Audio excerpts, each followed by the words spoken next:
All right, this is podcast number 2 on the Calling podcast. Today I have with me Mr. Cragg Fitz, and Cragg is located in Amite, Louisiana. He was a member of Trained Assassins, a television program that's very popular. He was a firefighter. He is an Optavia coach. He's a business owner, an avid hunter, and a devoted family man. My name is Chad Hillstrom. I'm just a local Louisiana coon ass working on this higher calling podcast. I have no idea how it's going to work, but looking to fuel other people's ambition in the Louisiana Gulf Coast, trying to inspire people how to get up, get motivated, get moving, and get in the right direction.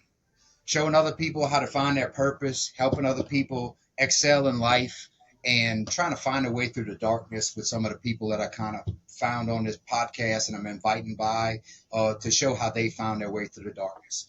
Cragg, I appreciate you coming on today and kind of sharing what you got. Is there anybody you could tell us about you in your own words, anything that I didn't touch on? Yeah, so you pretty much touched on everything except I used to be a policeman as well. And I also managed a Sonic. Appreciate your service, man. Thank you. Appreciate it. But yeah, a lot of people don't realize that part about the Sonic thing. So that was kind of a different. Okay, cool. And I know that you're kind of an entrepreneur and that y'all done a couple of things. Can you start off with what's a funny story that you remember from your life?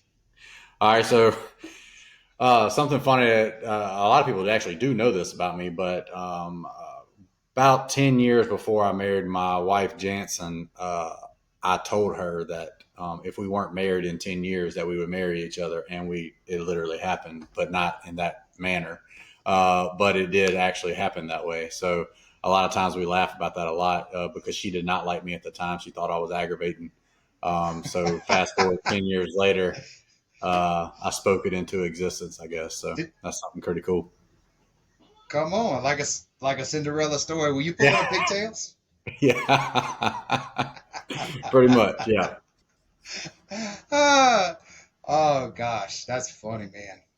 I remember one of I had a neighbor over there back when I lived in LaPlace, and the first day they came up, and the neighbor boy, he was saying he was a year younger than me, and his sister was like 2 years younger than me, and she came up and she was kind of tagging behind us or whatever, and I took some stuff off the ground, and I bagged it in there because she was aggravating us, and I stuck it over her head, and she turned out to be one of the cutest cheerleaders ever. And I just like first thing, I was just like before everybody was interested in girls and all that. I was Yeah, like, correct. Yeah. That's start? about where my Gosh. son is right now. He's like always mean to the girls. I'm like, dude, you might want to stop that. Yeah, that's it. You're gonna love them one day, huh? Mhm.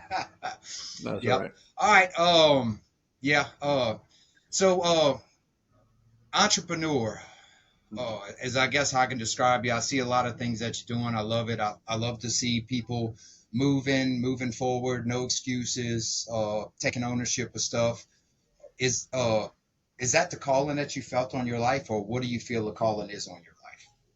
Yeah. So, it's funny. Uh, my dad was in law enforcement for 30 something years. He is now a parish government worker. And so when I started the workforce, my first thing was obviously I went into law enforcement, right? Like that's what my dad did. That's what I did. While I was a law enforcement, I kept thinking, okay, can I see myself doing this when I'm 50? And I'm like, nope. So then I started a TV show with a few of my buddies called Trained Assassins. It was a hunting show. And we kind of went full force with that. I'm one of those people that if like I would make my mind up to do something, it's just like 100% and there's no backing down, right? And Throw your so we body into created, it. yeah, correct. So we created that I and like it it. took off pretty well.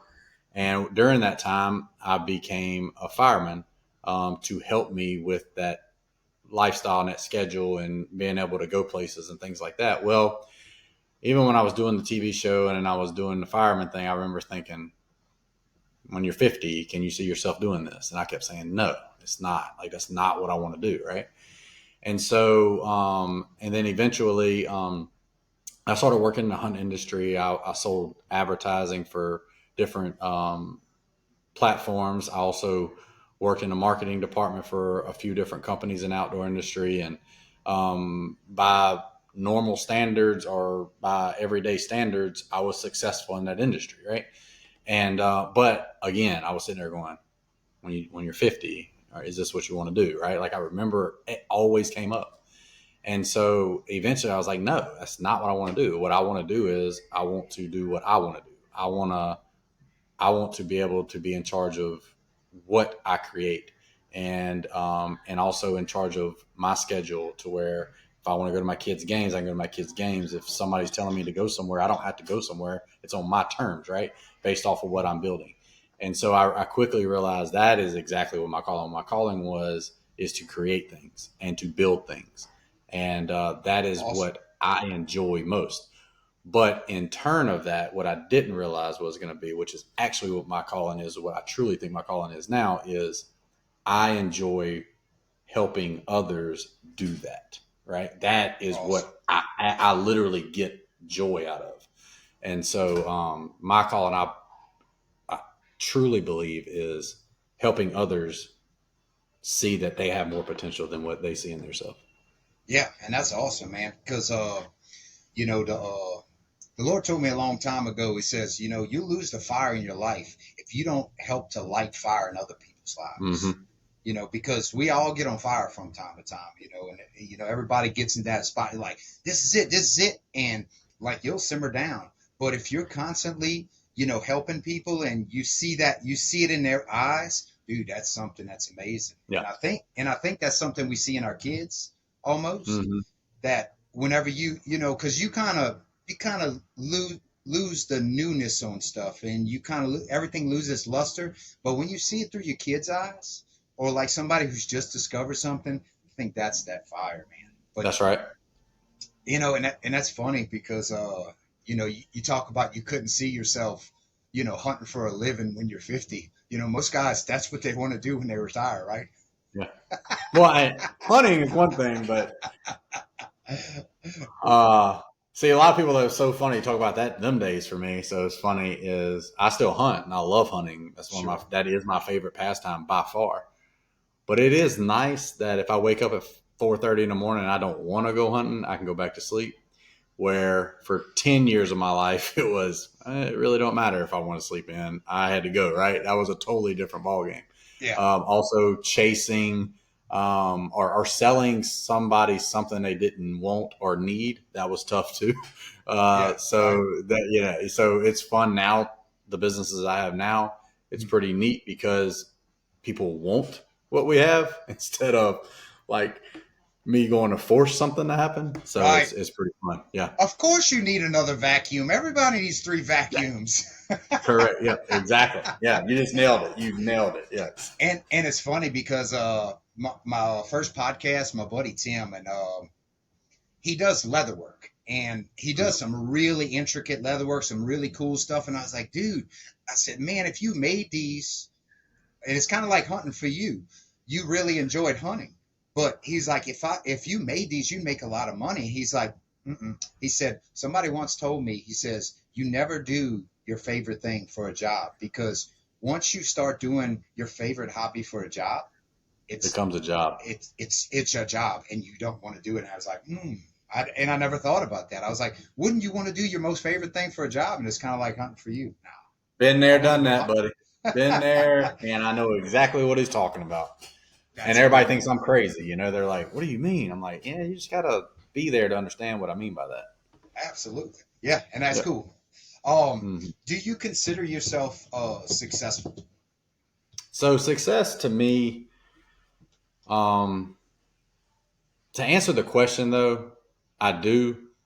The reason I do is not what you're probably thinking. It's I feel like I'm successful because of where I was, right?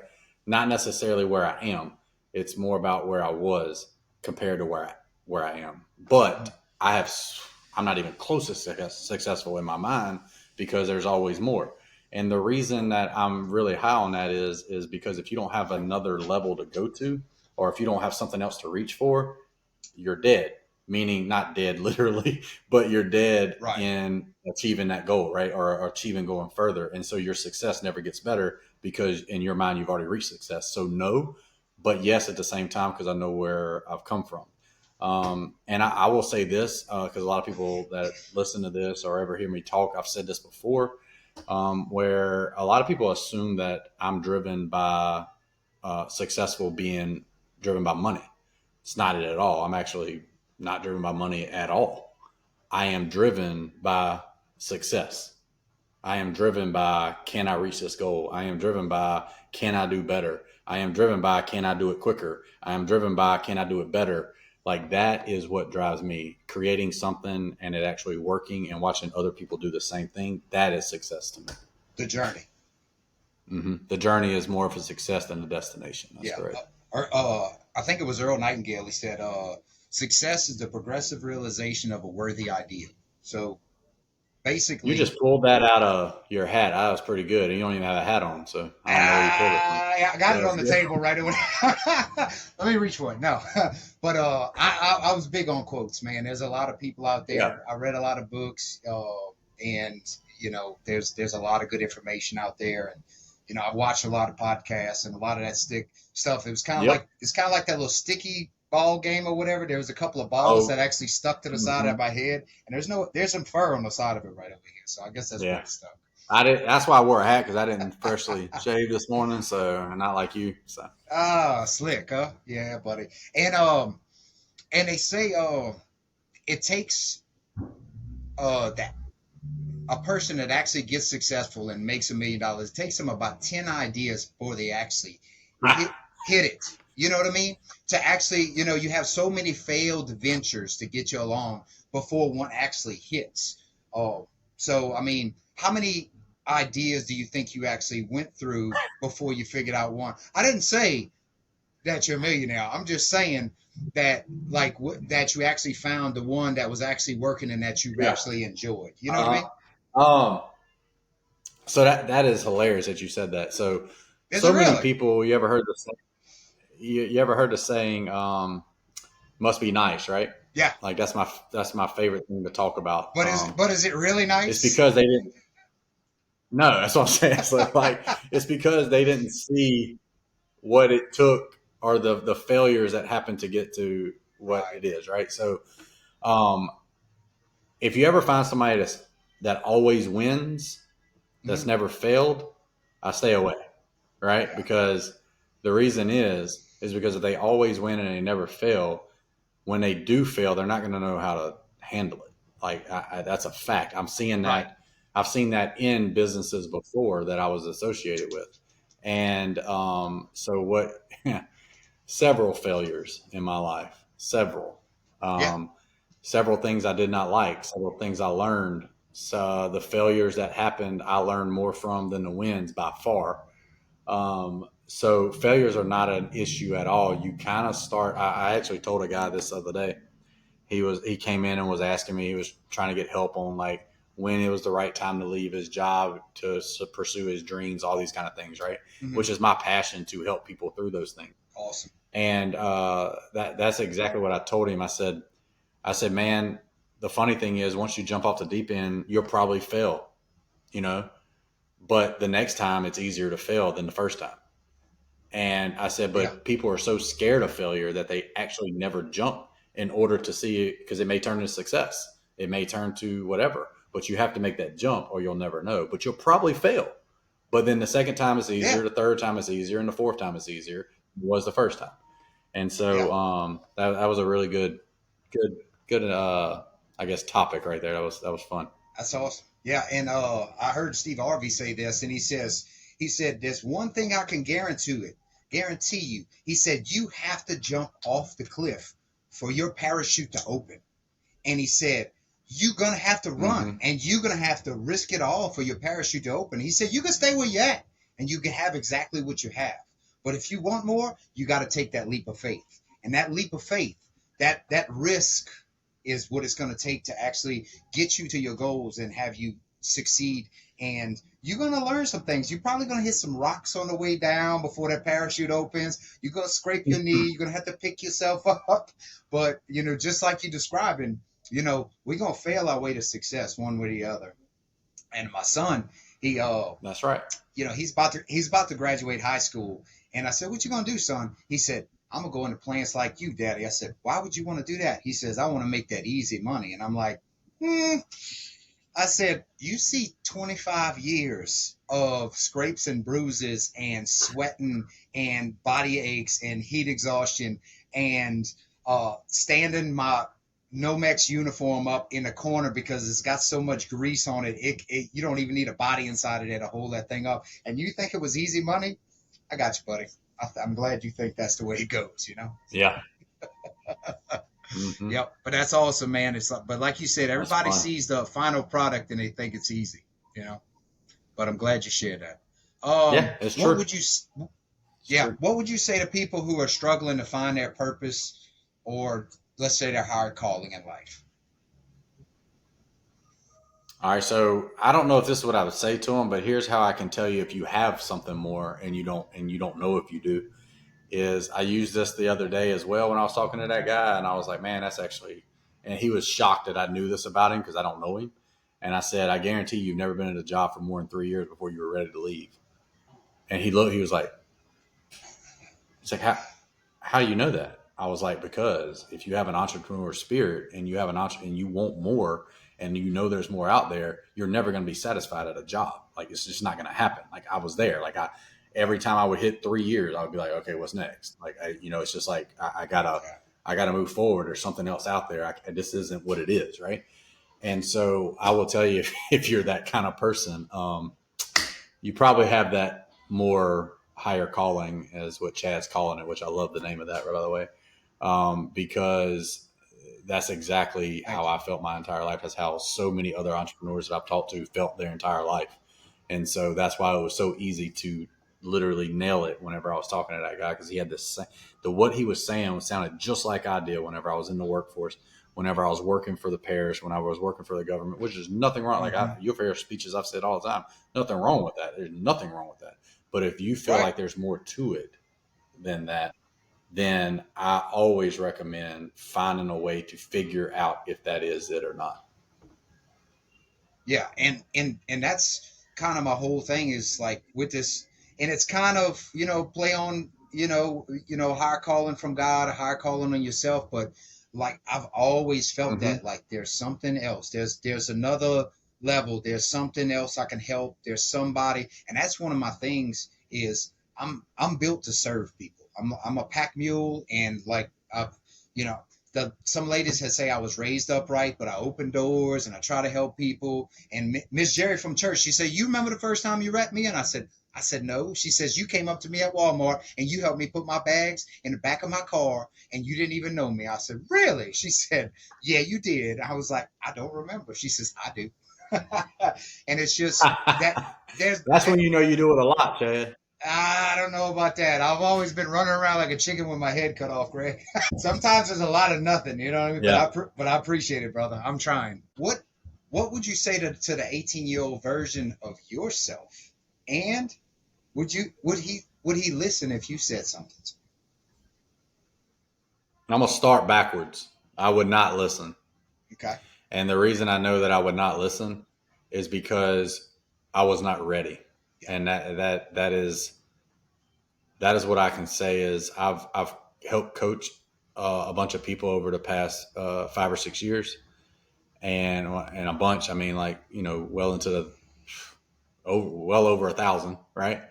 And what I've learned by helping coach adults from 25 years old to 40 years old is it doesn't matter what you say or how you say it. If they're not ready to listen, it doesn't matter. Right. And so I know at 18, I was not ready. The way everything played out for me was the correct timing. But what I would tell myself is don't get stuck in that rut when you feel something's not right, to go create your own. Right. But like I said, I still wouldn't have listened. Because it took me falling into it. It took me taking that leap in order for me to do that. So I would say it to me, but I know for a fact my 18-year-old self wouldn't listen. Yeah. It would have blew me off and acted like I was listening. And then when I left, I would continue doing what I was doing. Yeah. That's funny, man. And I guess I guess it's with everybody. And I always thought to myself, if I had a clone of myself, I could get so much done. I could be in two places at one time, and I could So do, much done. Yeah. yeah, do twice as much work. And what I figured out is, like you said, I wouldn't listen because me and my wife, we have a clone of me, and he's got my same name, and he's 18 years old right now. And teenagers just do not listen to nothing. And I tell him, and he's like, "I got it figured Yep. out, Daddy." And I'm just like, "Yeah, I don't think I would have listened to myself either. I think I had it all figured out." You can't put anything in it. That's You right. can't put That's anything right. in a full cup, you know. Yep. So I hear you talking about coaching. Tell me a little bit about the Yeah. coaching that you do, if you wouldn't mind. Yeah. So 4 years ago, when I say I fell into, like I literally fell into health coaching and also business coaching. And so it started out because I needed to lose weight. What I did was working phenomenally, and so I started coaching for it. It was COVID. I was home, like it worked, and so Awesome. little did I know I went 100% in, just like I do everything else. Whenever I make a decision to do it, um, and I grew. Well, my business grew very, very fast. With that came business coaching, because obviously there was people that were trying to do the same thing I was doing, and I was helping them do that. I was helping them succeed.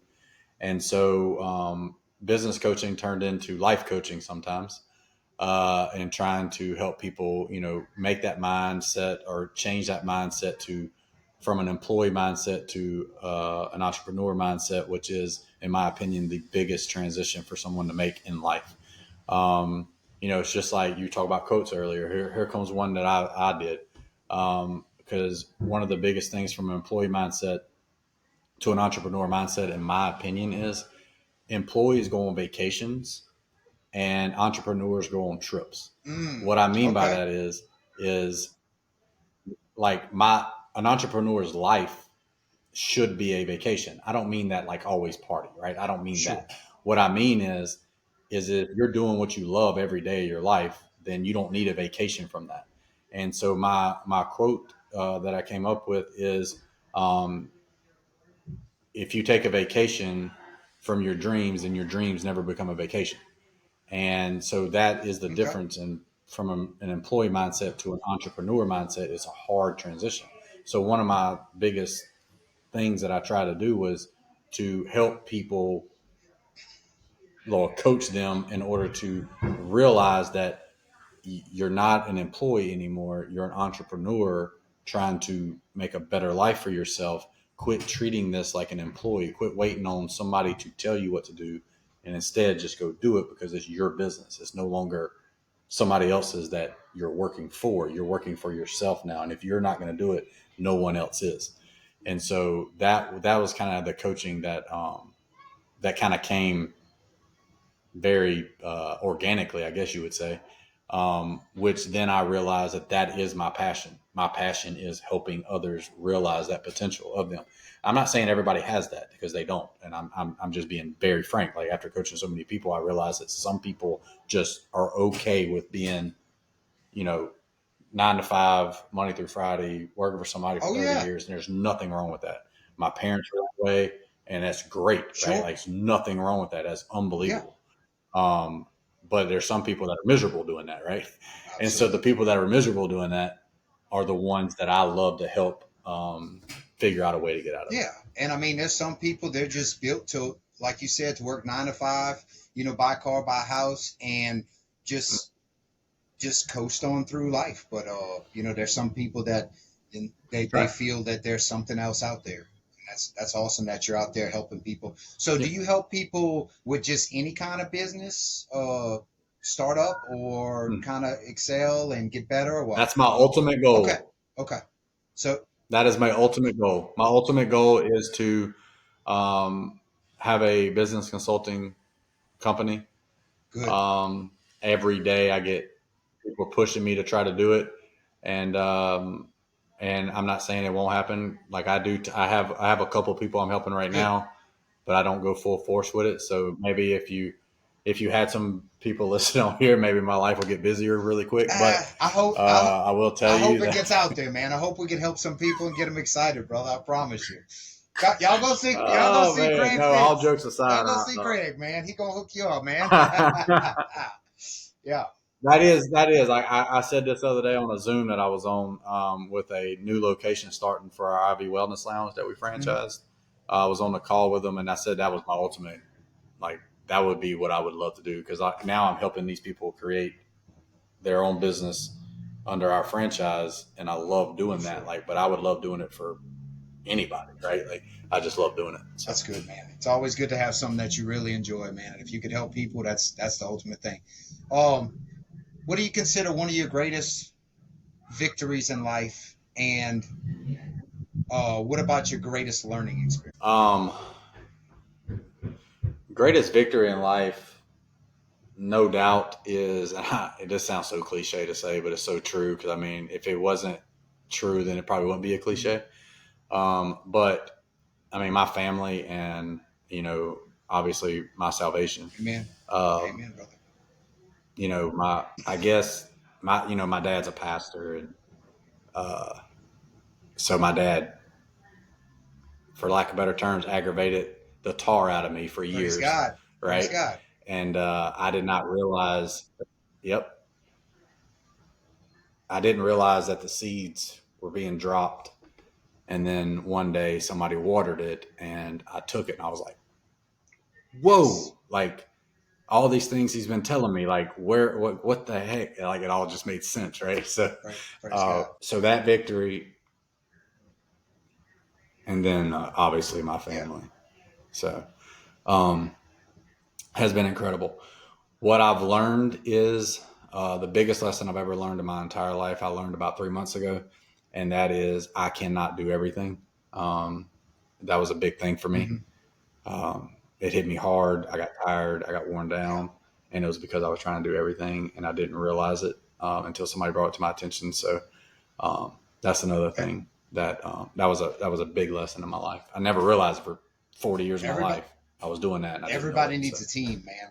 We can't do this alone. That's one thing I've been figuring out right. because I know you just hitting right around 40 or whatever. I'm 45, and what I could tell you is you start to Yeah. get a little slower and you start to run out of energy a little bit, and I'm just like, man, I just like I have all this stuff that I try to do, and I'm just like, I don't have time enough. I'm starting to throw some stuff out. I'm just like, You don't run out of energy, son. When you built like woo. you and you run around like you ain't run out of Ah, come energy. on now.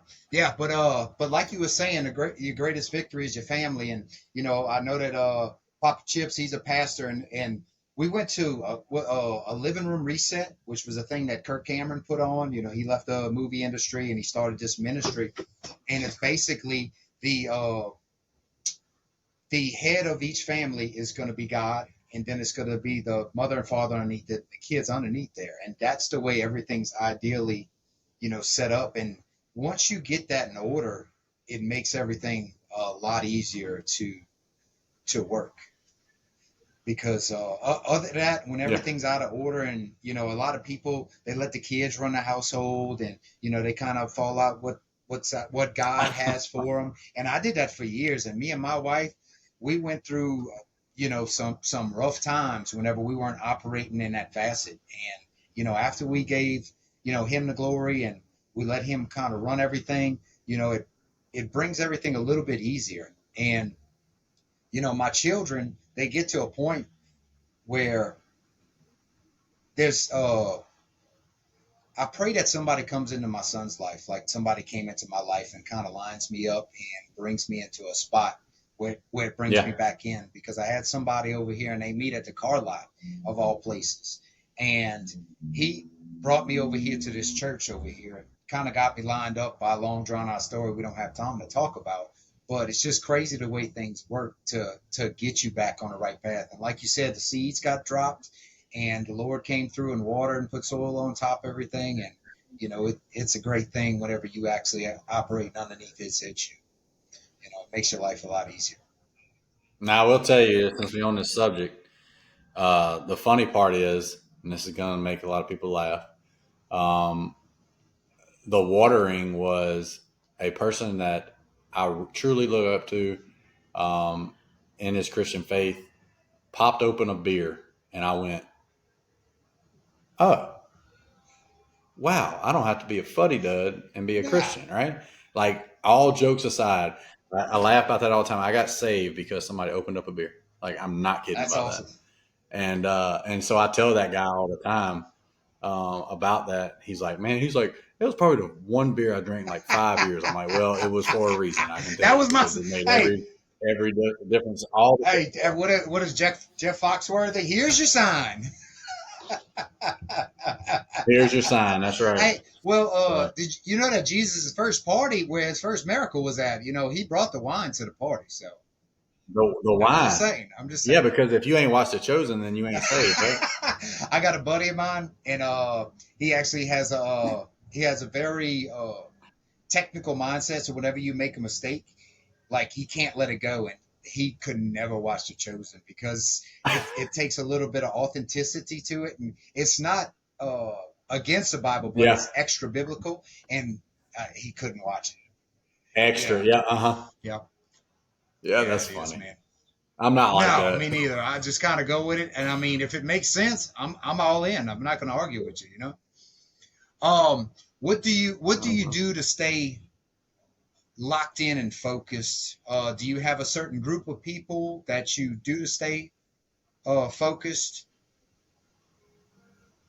Because I know that Yep. every once in a So while that I'm a people they kind of get off center, and they have to have somebody to kind of bring them back in, to kind of put fuel back in their tank. it goes back to the coaching part too, to where, like, I do have people that hold me accountable, but also um, this is going to be very weird for people that are trying to change that mindset. Is this right here, and that they've heard it before, but I don't know if anybody's ever listened to this.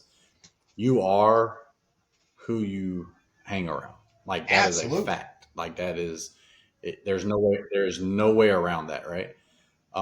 So there were some relationships that I had to, you know, kind of block off because it wasn't where I was going. Sure. There was other relationships that actually, because of us moving forward, they moved forward. So Awesome. that was kind of cool to see.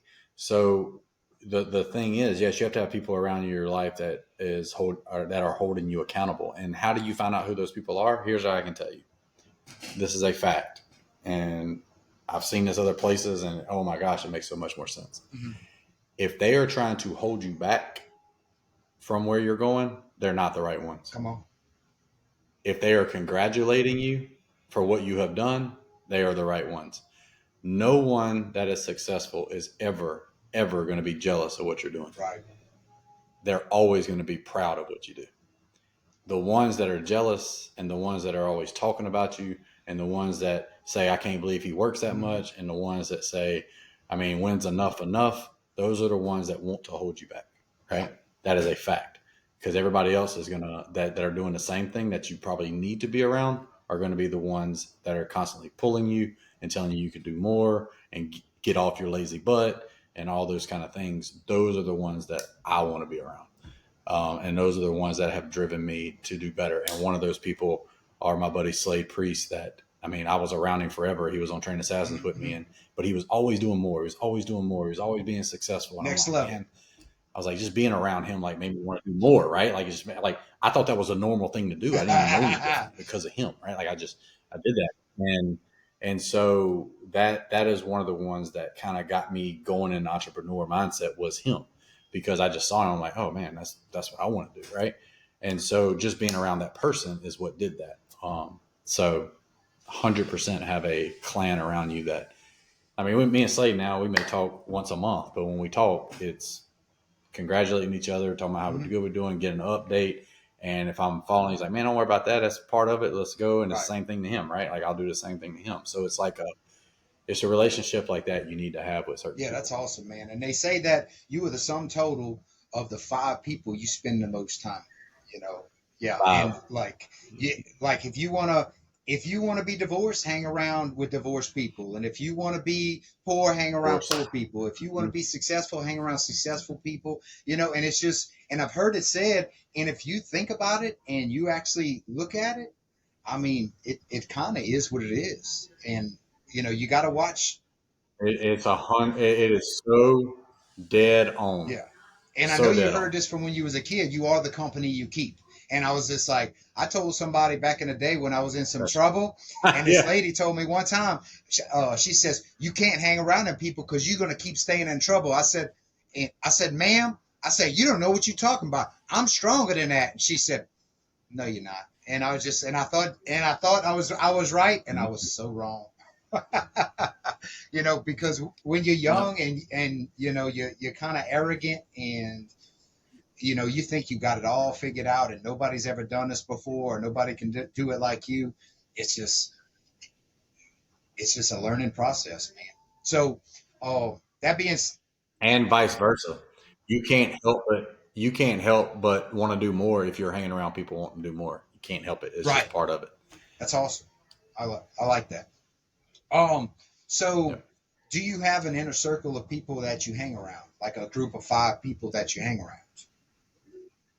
Yeah, Can you I mention do. them? I won't say that it's one of those things that we're yeah. So there, I won't say it's one of the. It's not the group that we see each other all the time. It's a group that we hold each other accountable, Good. basically, right? So obviously, Slade is Sure. one of those. My buddy JM that lives in Alabama is one of those. I'm actually going to see him next week. Um, my cousin, believe it or not, Jed Rogers is one Awesome. of those, because he is a person that's always looking for more success, right? Like he sees that version of that.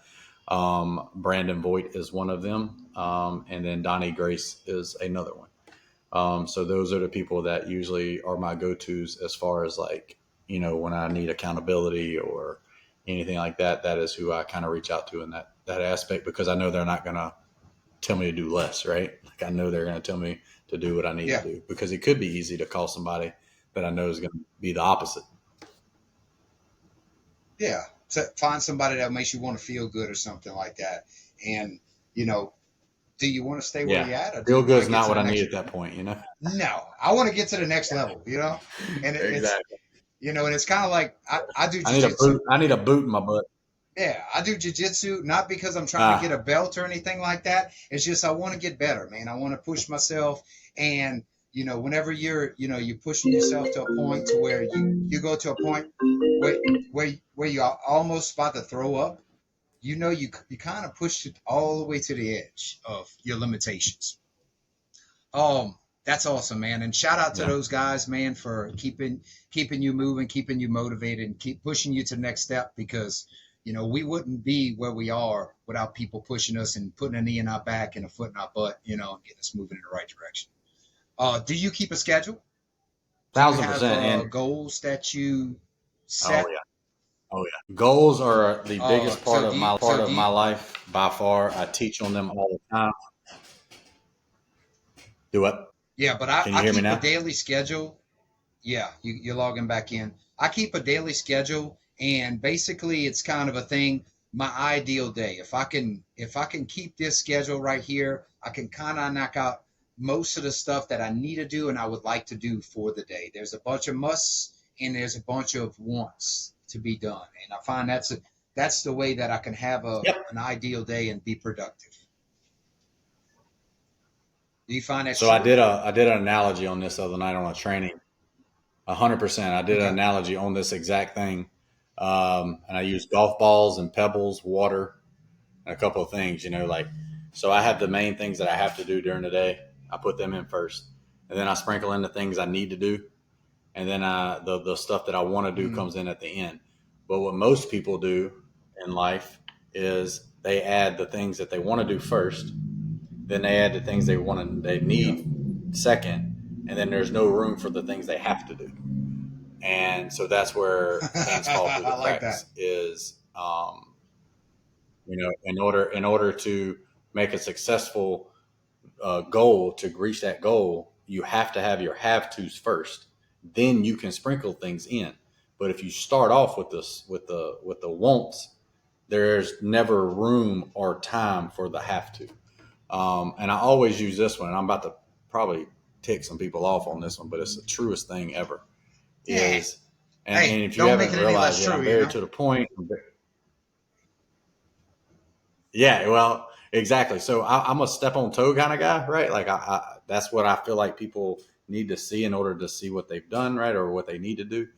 And so the main thing that I had to do on my coaching side is to try to coach moms, right? Like a lot of moms were Mm. trying to do more and things like that. Well, you would always hear, I would always ask them like, why do you want to do more? Like, what's the reason that you want to be more successful? And every single time, their answer was their family and their kids.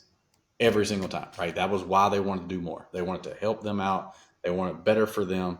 But then, but then whenever they were having issues, they were like, well, I'm having trouble finding the time to do this because we got ball games and we got school and we got this and we got that. And so what I told them one time, I was like, so you're telling me that the reason you can't reach your why is because of your why.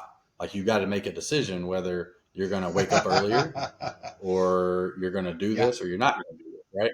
Like you can't say your why is the reason you can't reach your why. Like that's kind of a sure. backwards analogy, right? Counterintuitive. And so Right. that was just a good one to use for moms. Moms don't kill me. That was just like a roundabout a good analogy for that, you know.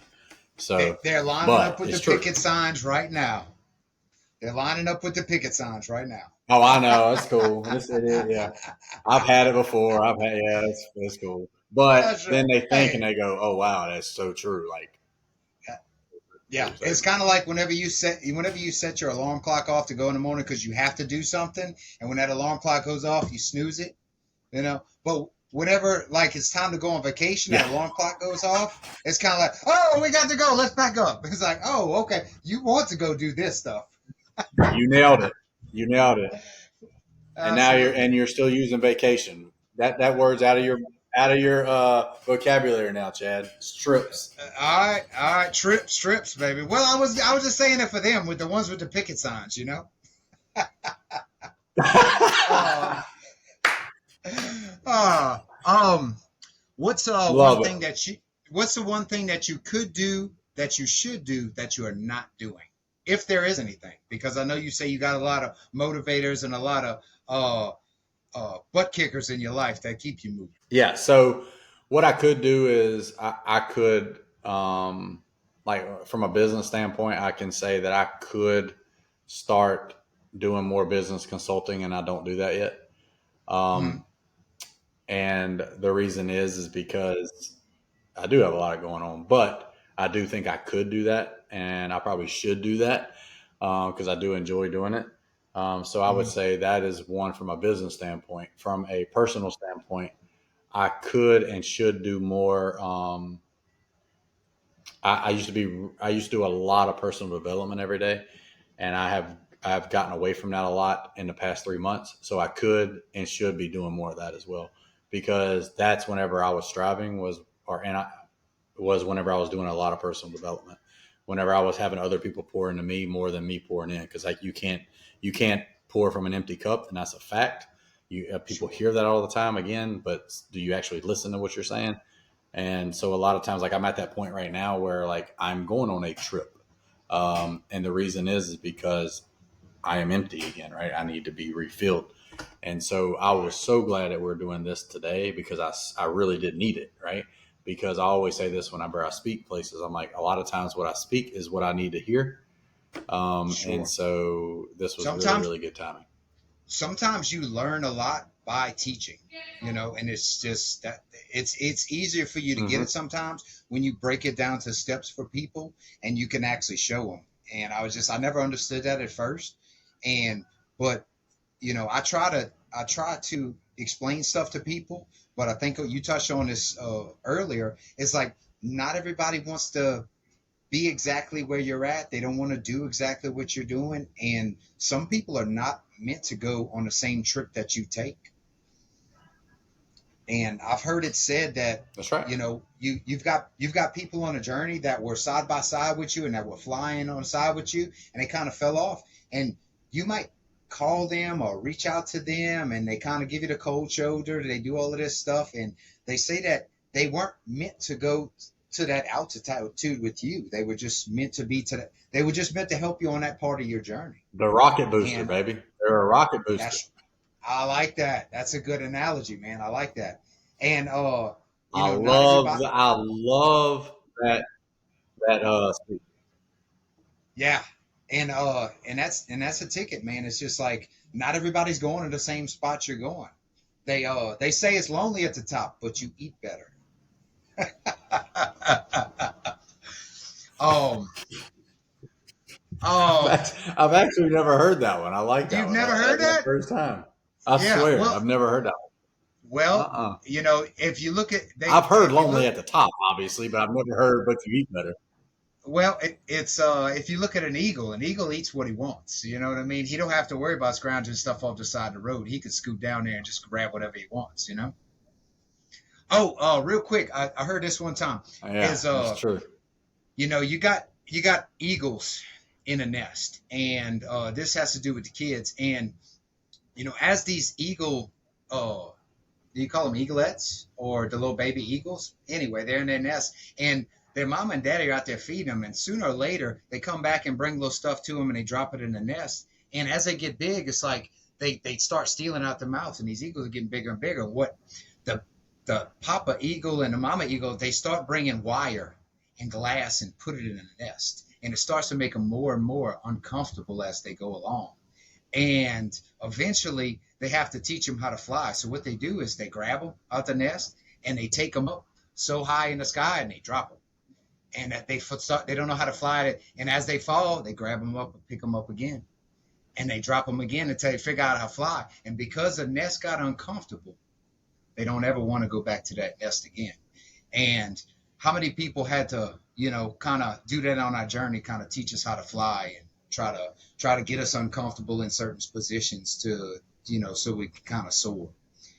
And never want to go back. Yeah, because I made it out of Egypt, man, and I don't want to go back there, man. But sometimes I see myself on those pathways, and sometimes those familiar spots or whatever, they're hard to get out of. But I try to stay out of those old spots. Yeah. What's one thing that you've done on your journey that if you had a second chance around, you wouldn't have done it, or you would have done it a little bit different? That's a good one. Oh, okay. Well, it's not necessarily what I did. It's more about what I didn't do and it goes back to what I said. My lesson was learned, right? I would do more delegation because that again, I realized the hard way that was my downfall. And so if I had to redo some things, it would be delegation. I wouldn't do as much delegation as my wife likes to do, but I would do a little bit of delegation. And that was obviously a joke. So no, I laughed about it. I know exactly what you meant. Hey, that's called honeydews, baby. my wife is a master.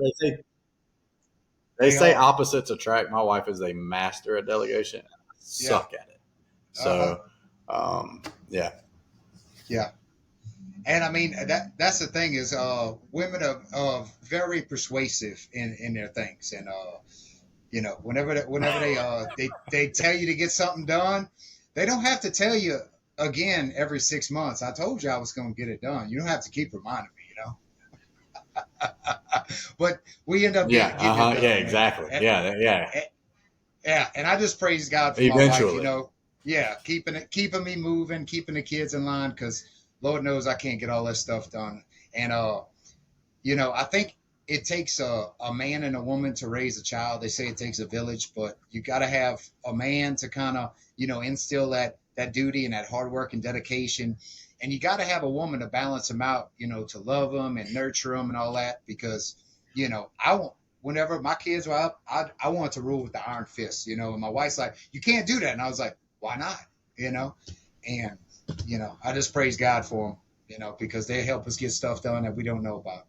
Yeah, that's I praise God for mine because she pushes me harder than most men. So yeah, that's awesome, man. Seems like y'all got a good thing going, man. I'm really happy you came on here, Craig. Is there anything else that you wanted to touch on, man, that you could do to encourage anybody out there? Man, my encouragement to somebody out there is if you're in that situation I was talking about earlier, where every 3 years you're wanting to change, you probably want to look at looking at the entrepreneur side of things because, or where that calling is that you may be looking for, and don't ignore it. One thing I didn't touch on earlier that goes along with that is my dad is a lot like me, like a lot like me, like or I'm a lot like him. However you say that, I don't really know. I think that's how you say But the it. reason that I took the route that I did, yeah, whatever. Um, the reason I took the way that I took is because one thing he's always told me, and it stuck with me, is he said, I never took a chance. And so don't make the same mistake. Sure. And so I literally took that and I was like, I will not make that mistake because he knows he did. Right. And so, therefore, that was one of the reasons I jumped. That's awesome. And it sounds like your parachute's opening, brother. So, shout out to you, man. Um, Craig, shameless plug time. Tell people how to find you, support you, and join you on your journey, man. All right. Several different ways. Obviously, you followed me on Facebook, Craig Fitz. Instagram, same thing, Craig Fitz. We own Flow and Glow IV Wellness Lounge, which is an A meet. Come by, see us. We do a lot there. Also, if you're looking to get healthy, I'm your man. If you're looking at building a business, that's what I do. So, anything that I can help with, please let me know. And I do truly mean that. Awesome, brother, man. I sure appreciate you coming on today.